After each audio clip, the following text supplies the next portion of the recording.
1971 সাল।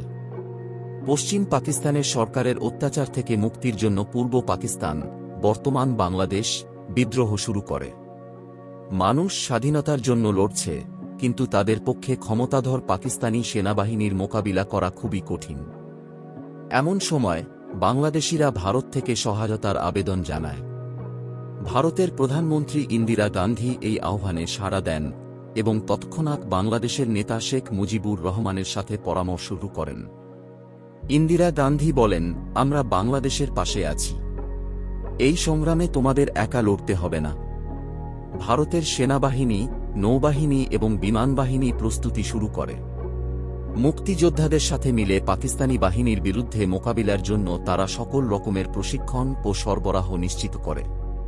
ডিসেম্বর মাসের শুরুতেই ভারতীয় বিমান বাহিনী পাকিস্তানি ঘাঁটিতে আক্রমণ শুরু করে।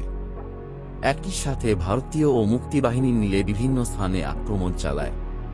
প্রতিটি আঘাতে পাকিস্তানি বাহিনী দুর্বল হয়ে পড়ে। 13 ডিসেম্বর 1971 সালে ভারতীয় ও মুক্তিযোদ্ধারা একসাথে ঢাকায় প্রবেশ করে।